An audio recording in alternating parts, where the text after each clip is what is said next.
Hello, neighbors, and welcome to The Pulse, Lake Wildwood's news and information program. I'm Paul Town, and this is the news for the week starting Friday, February 21st. Our general manager's report was about last night's final presentation in the 4-series Inform Members series. If you weren't able to attend, I have some great news.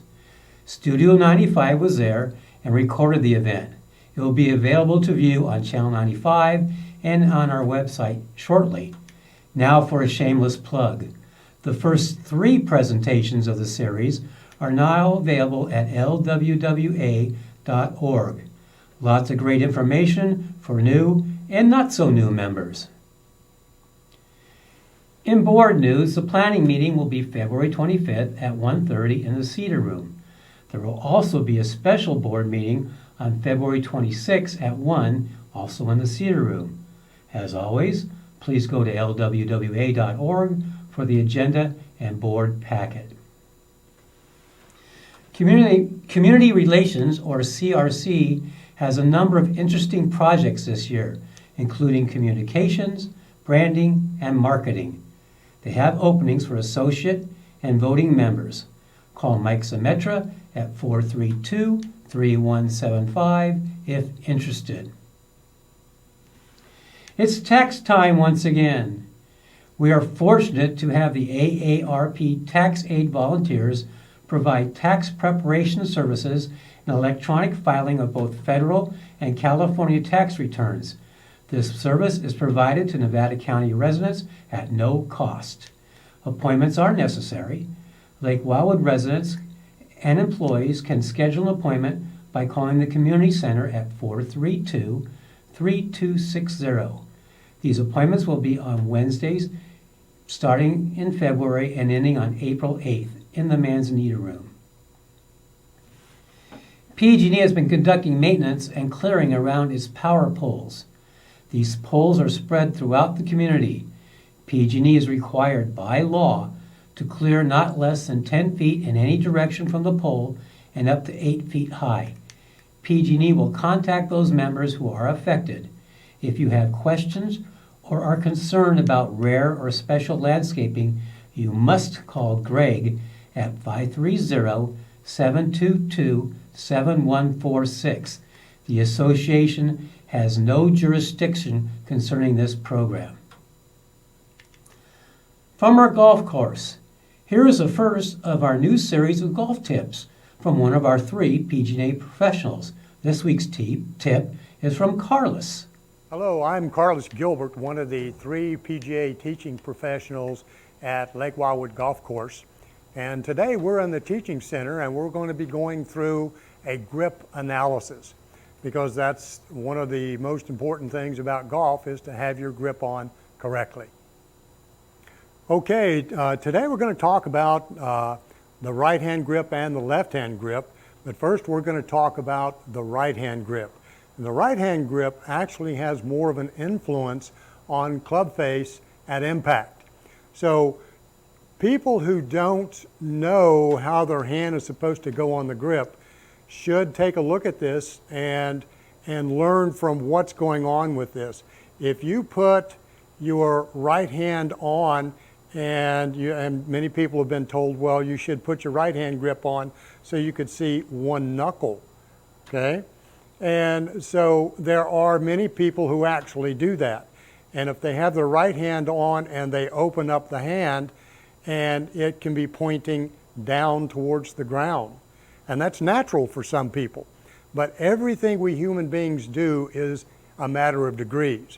There are other people that put their hands on their right hand, which is going to influence that club face at impact.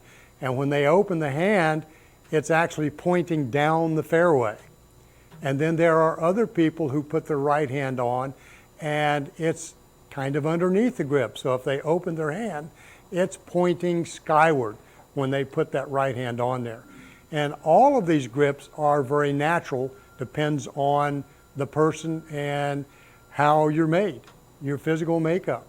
So for me, when I put my hand on, my hand, right hand, is what I call a side on. and it points straight down the fairway.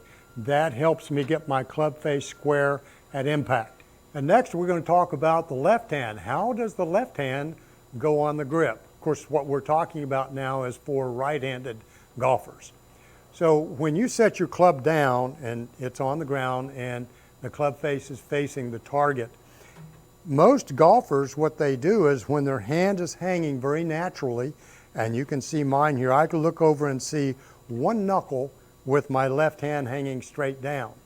What a lot of people do is that when they put the left hand on, they bring it under, which is very natural for us human beings to take and push it under, because that's actually how we pick things up. Any item with our left hand, we're going to come under with it. But in golf, when you're putting that left hand on there, I can see one knuckle, so I bring the grip over and just set it down.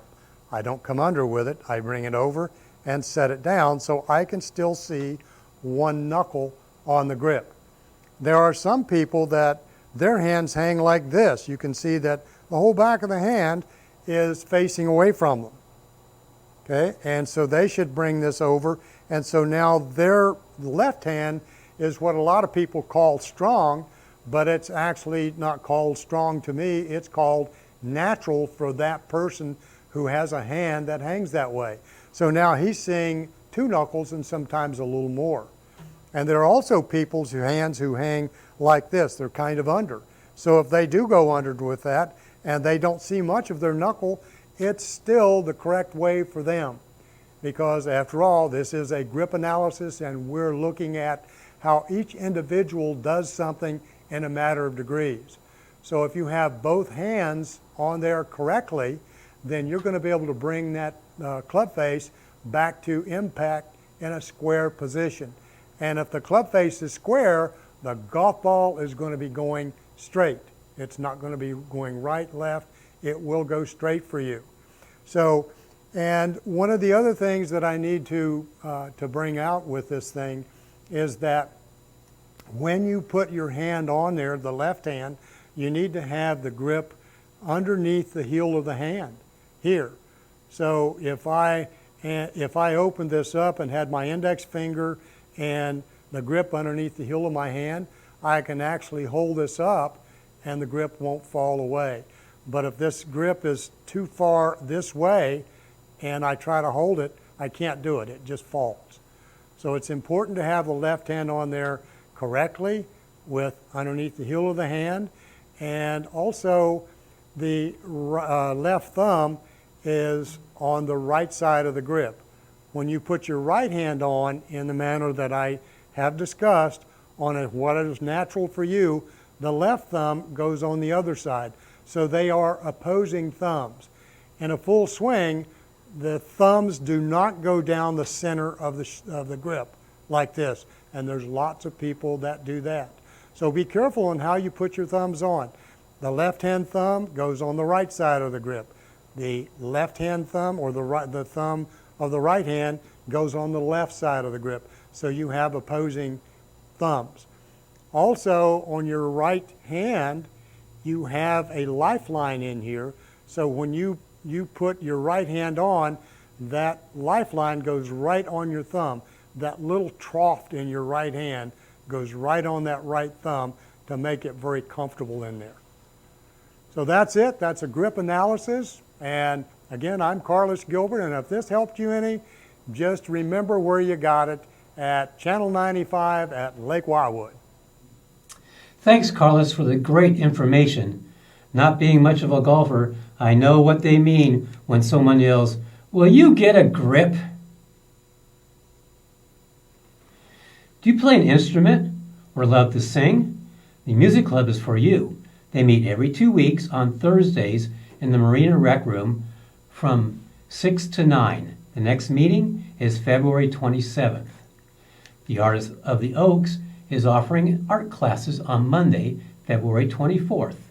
Shelby McNamara will be teaching a scratchboard class from 9 a.m. to 12.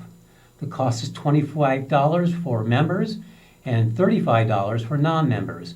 Contact Shelby at 925-785-1499 for more information. Now is a great time to join the Diners Club.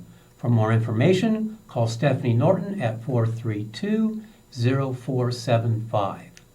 The Tennis Club announces the intra-club league play will start soon.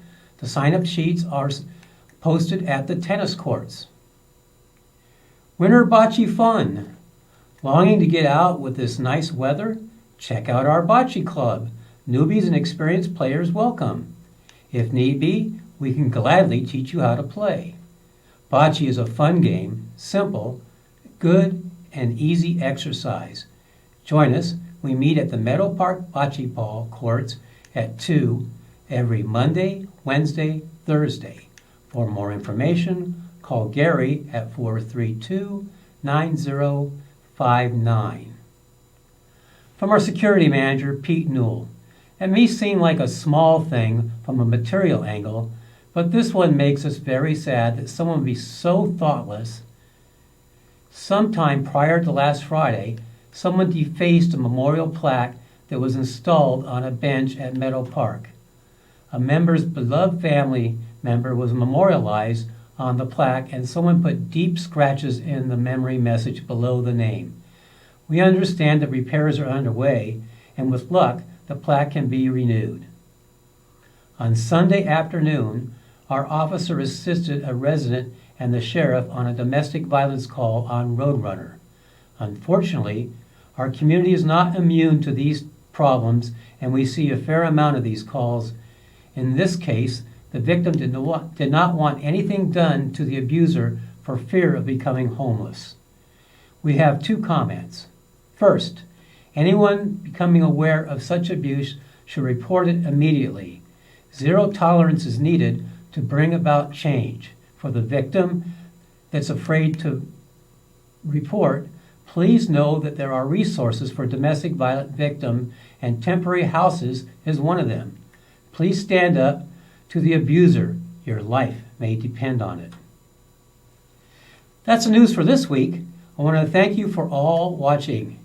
Don't forget to subscribe to the Pulse YouTube channel for news and information about the goings-on in Nevada County. Watch Studio 95's It's Around Town. You can view it on Comcast Channel 95 at 10 a.m. or 3 p.m., or you can watch it anytime on the web via lwwa.org.